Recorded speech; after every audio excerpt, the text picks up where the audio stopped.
नमस्कार दोस्तों। कांग्रेस सांसद राहुल गांधी लोकसभा में विपक्ष के नेता बन गए हैं। अब नोटिफिकेशन भी जारी हो गया है।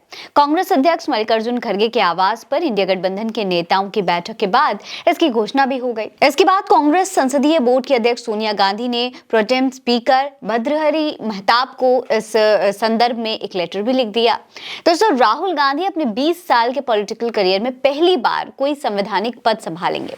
वो इस पद पर रहने वाले गांधी परिवार के तीसरे सदस्य होंगे। इससे पहले राहुल गांधी के पिता और पूर्व पीएम राजीव गांधी और उनकी मां सोनिया गांधी भी इस पद पर रह चुकी हैं।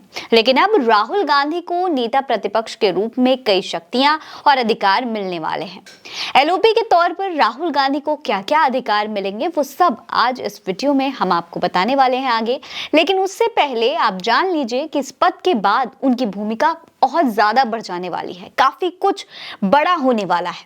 वो सरकार के आर्थिक फैसलों की समीक्षा कर पाएंगे और सरकार के फैसलों पर अपनी टिप्पणी भी कर पाएंगे। दोस्तों, राहुल गांधी उस लोक लेखा समिति के भी प्रमुख बन जाएंगे जो सरकार के सारे खर्चों की जांच करती है और उसकी समीक्षा करने के बाद टिप्पणी भी कर सकते हैं। अब इस पद के बाद राहुल गांधी को क्या-क्या अधिकार मिलेंगे, आपको वो भी देख लेना चाहिए। देखिए दोस्तों, सबसे पहला और सबसे बड़ा अधिकार जो राहुल गांधी को मिलने वाला है वो ये है कि राहुल गांधी अब नेता प्रतिपक्ष के तौर पर कमेटी का भी हिस्सा होंगे जो सीबीआई डायरेक्टर, सीवीसी यानी कि सेंट्रल विजिलेंस कमिश्नर, मुख्य सूचना आयुक्त, लोकपाल या Lokayukta, national human rights commission के चेयरमैन और सदस्य और मुख्य चुनाव आयुक्त और चुनाव आयुक्तों की नियुक्ति करती है।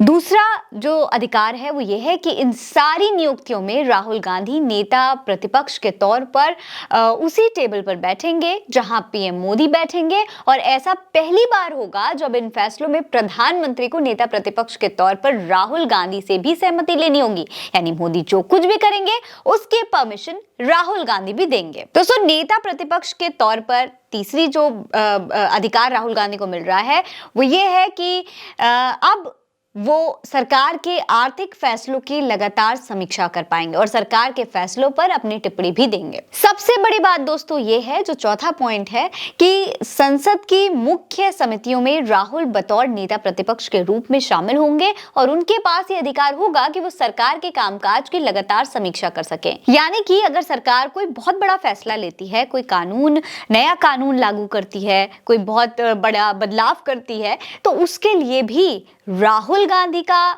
जो एक सहमति है वो होना बहुत जरूरी होगी।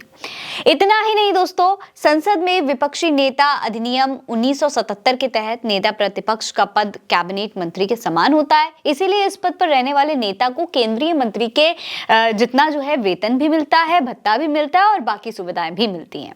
दोस्तों, नेता विपक्ष बनने के बाद राहुल गांधी को कैबिनेट मंत्री की तरह सरकारी बंगला मिलेगा और सचिवालय में एक दफ्तर भी मिलेगा। आपको याद होगा कुछ समय पहले राहुल गांधी से उनका दफ्तर खाली करवा लिया गया था, उनका बंगला खाली करवा लिया गया था, जिसके बाद अब राहुल को ये बंगला मिलना, ये सरकारी बंगला मिलना बहुत बड़ी बात मानी जा रही है। उन्हें मासिक वेतन और दूसरे भत्तों के लिए 3,30,000 रुपए भी मिलेंगे। बतौर सांसद राहुल गांधी को हर महीने 1 लाख रुपए वेतन और 45,000 रुपए भत्ता मिलेगा। दोस्तों, राहुल गांधी को कैबिनेट मंत्री के समान उच्च स्तर की सुविधाएं भी मिलेंगी।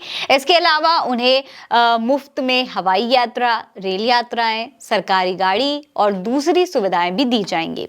यानी अब विपक्ष पूरी ताकत के साथ सदन में जनता की आवाज बनकर तो उभरेगा ही, उसी के साथ सरकारी फैसलों में भी विपक्ष का बहुत बड़ा हाथ होने वाला है। इस पर आपकी क्या राय है, हमें कमेंट सेक्शन में लिखकर बताइए। ये खबर आप उल्टा चश्मा यूसी पर देख रहे हैं। नमस्कार।